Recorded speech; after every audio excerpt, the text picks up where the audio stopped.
Long ago, in the prosperous kingdom of Suryagar, there ruled a powerful king named Virendra. His lands were fertile, his treasury overflowed with gold, and his palace shimmered with jewels brought from distant lands. His people praised him as a just ruler, and festivals filled the capital city with music and laughter. Yet, despite all this, Virendra often felt a strange emptiness within his heart. One quiet night, as moonlight spilled across the marble floors of his chamber, the king found himself restless. "Is there someone in my kingdom happier than I am?" he wondered. The thought disturbed him deeply. The next morning, he summoned his wise minister, Acharya Dev. "Tell me honestly," Virendra said, pacing the hall, "is there anyone in this kingdom happier than their king?" Acharya Dev bowed respectfully.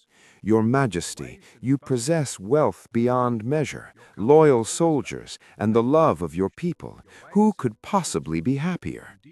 "That is not an answer," Virendra replied firmly. "I wish to know the truth, not comfort."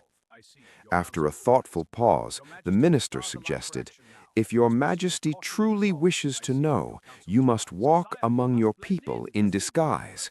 Only then will you see their lives without the shadow of your crown." Intrigued, Virendra agreed.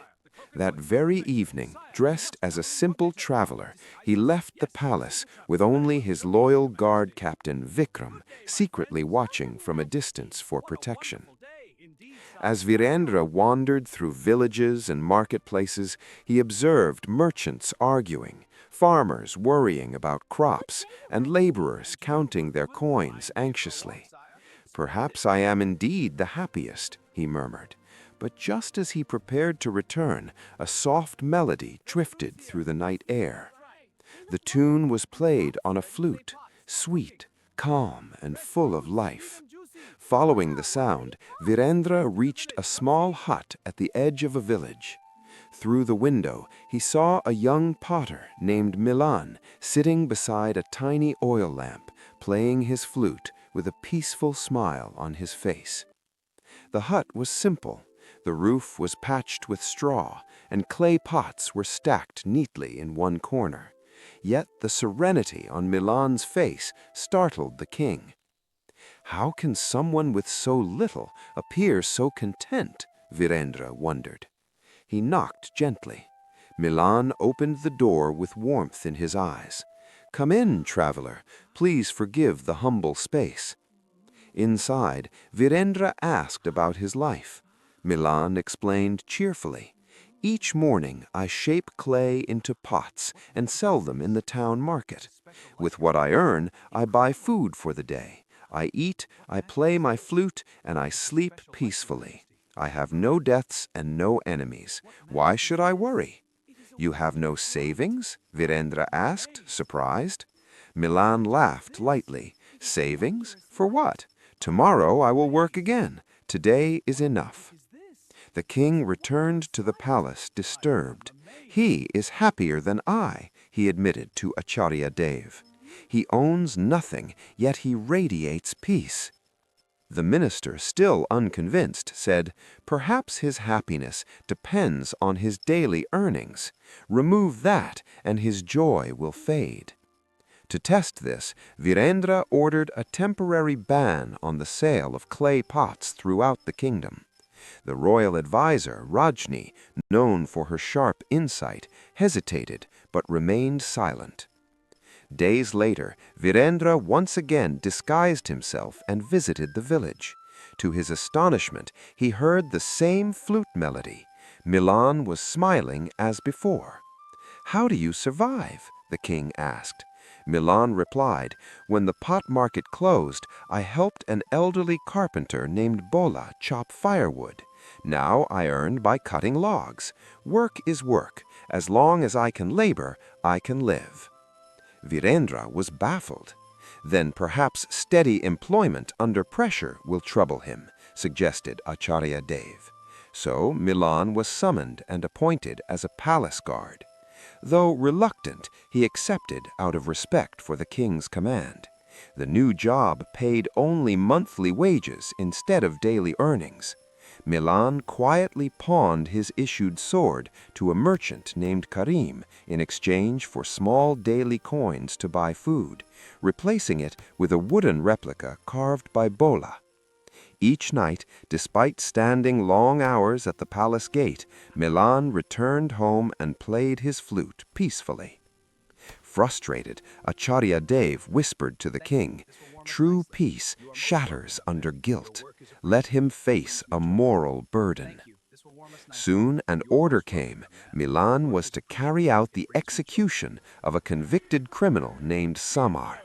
The entire court gathered at the execution ground. Virendra, hidden behind a curtain, watched intently. Milan trembled slightly, but closed his eyes in prayer. "If this man is innocent, may this sword turn to wood, for I do not wish to harm a blameless soul."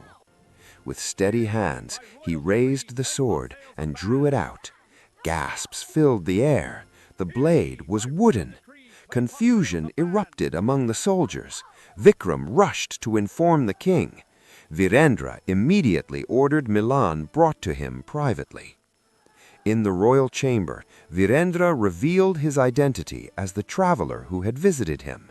"Tell me truthfully," he demanded gently, "why does your happiness never leave you? I tested your livelihood, your comfort, even your conscience, yet you remain at peace." Milan bowed humbly. "Your Majesty, happiness for me is not in wealth or certainty. Each day I work with honesty. When I eat with gratitude. When I play my flute, I forget the day's burdens. Tomorrow may bring hardship, but it will also bring strength. I do not carry yesterday's worries into today, nor tomorrow's fears into tonight." The words struck Virendra like a revelation. He realized that while he possessed vast riches, he also carried endless anxieties, fear of rebellion, fear of loss, fear of making mistakes. Milan owned little, yet clung to nothing. Rajni later said to the king softly, "Your Majesty, joy that depends on possessions trembles with every change. Joy rooted in effort and acceptance stands firm."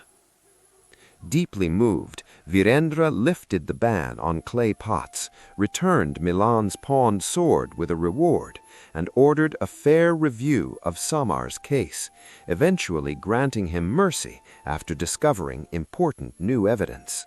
He allowed Milan to return to his simple life. From that day forward, King Virendra changed his ways. Each evening, he set aside his royal worries before entering his private chamber. He listened to musicians not as a ruler, but as a man. He began walking in the palace gardens at dawn, greeting servants and soldiers alike. Gradually, the emptiness within him faded. Suryagarh continued to prosper, but more importantly, its king learned a priceless lesson.